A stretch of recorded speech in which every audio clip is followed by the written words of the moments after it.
Hi there and welcome back, dear friends and deep thinkers, to Master of Chess. We're in Le Challenge de Lourdes Kermode in a Canadian tournament, French-Canadian tournament. We've won the first 2 rounds and now we're going up again against Justiniano Chopen, whom we already met at the festival in Xinabajul. He has been quite strong, and as you can see from the skill average, he is similar to us. So we have to be a little bit careful. And we have the white pieces. Let's go.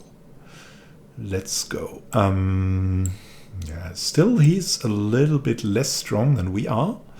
So as we're the favorite, we're going to play e4 aggressively. He's playing e6, the French defense. I know a little bit personally of that, but not too much. d5. I usually play this. It's called the Nimzowitsch variation. Okay, apparently it's the Paulson. Now it's the classical variation. Interesting. Okay, we can play e5 now. I was thinking about this move, but apparently this is something too. I think e5's the move here, but I'm not completely sure. Taking the center is typical for the French. Now we must deal with this, removing our pawn.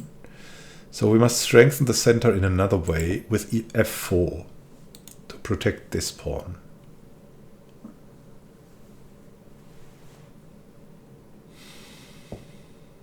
At least that's my method of dealing with that. I'm going to develop here, protect more. In the end also this will come.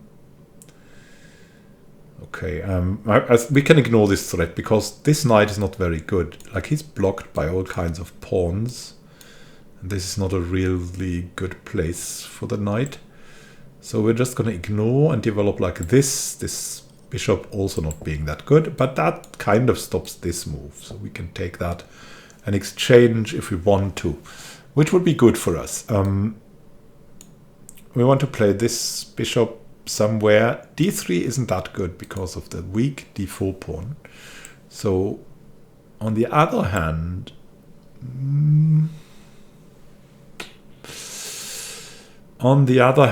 okay, yeah, it's also good in a way. If there is a castling, then you will see why. I think I want to try this move. After this, we have to play this move. Okay, they're attacking here instantly. I don't think that's that great. I think we're just going to castle here. That seems to be a bad move. Okay, I'm not really sure this is a bad move. We also got a3 as a move. And then after this, our center will be very strong. So let's try to get this going. Yeah, that's maybe a little bit better. So we have this tension away before we can focus on the king side. Okay, going away, wants to keep this, but we can now strengthen our d4 pawn by controlling c5 with b4.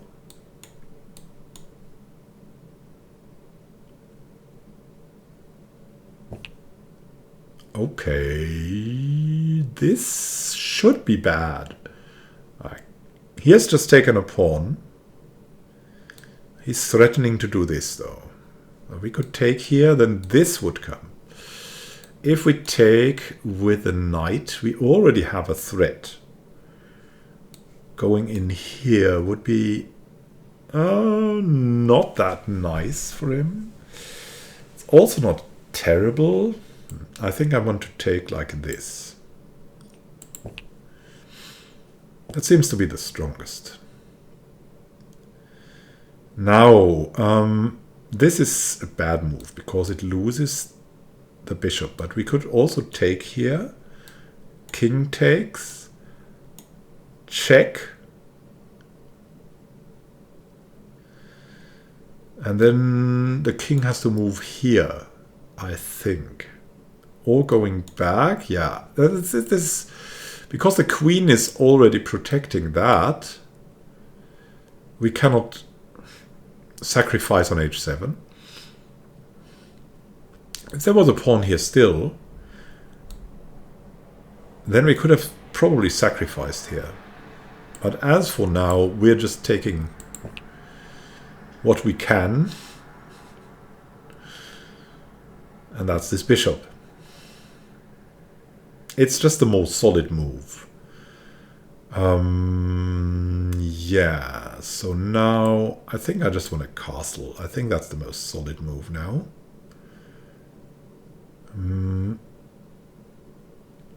Getting in with a knight might be good too.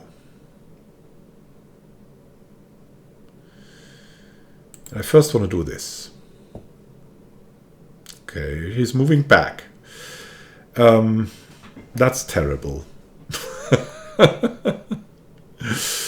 Now we can again calculate if we can sacrifice here, because we now have a rook here that we can exchange there, and then we might have chances like takes, check. Might go away to this place. Like if he goes here, it's easy. We go over here. Then probably g6 must follow or something weird. And we can take and queen goes in between. I think I want to just be aggressive and play this. That's apparently bad. Okay. So this is still the move somehow.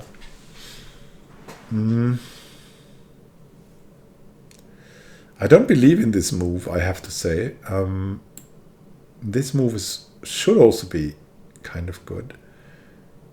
Why is this not good? This should be good. But then, then he can take here. And if we take here, takes there.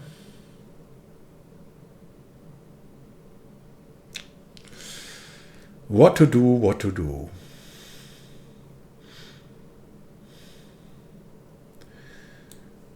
Okay, let's check this.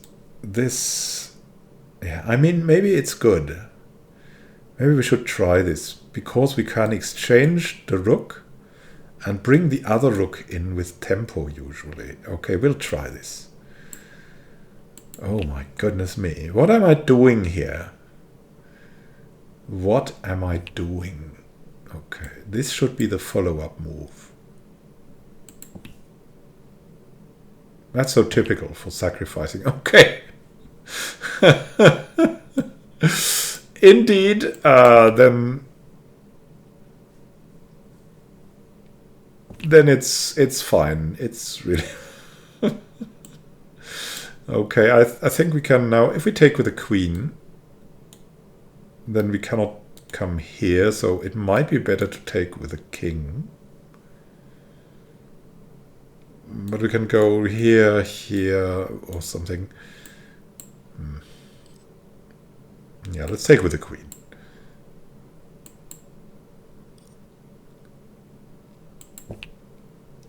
We can go over there or something. It should be good. It should all be good. So it's time to get further in.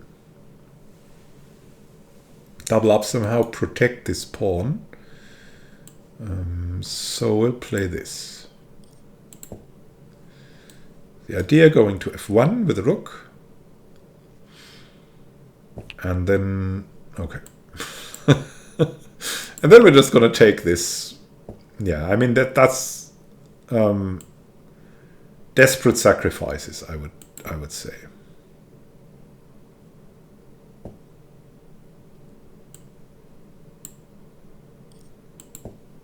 Let's go.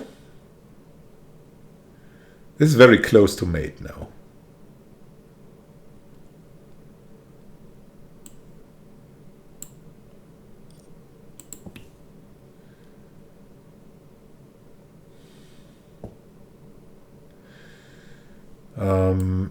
We should rook lift.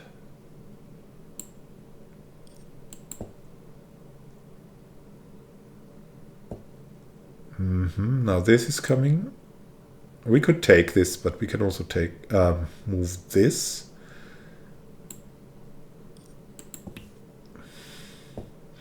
That's forced, and now checkmate. I'm still not convinced that this sacrifice was a good one.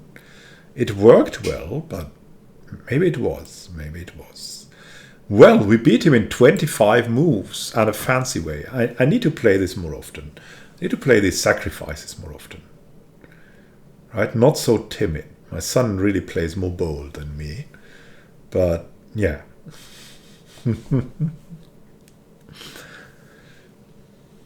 A long time ago, I played chess with my father when I was a kid, and he always called my style salami style. Because I was always just taking pawns and then winning with these pawns and just making really, really careful positions. And it was because the first like 50 times I played against my father, I only lost. So I learned to play very, very carefully. And then, yeah, that was the result of that, right? That I don't sacrifice stuff. So, anyways, this was a good win for us. Oh, look, we only played precise moves. Wow. That was cool. That was cool. So I still want to see... in the deep analysis, this move. Give me back my moves. Okay, so this move. Wait, so this was played, and now, indeed this, okay.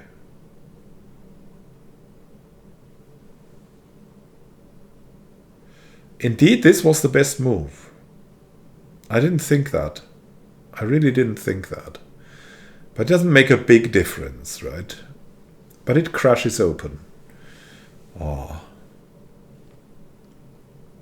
So we had a really good advantage. A growing advantage there.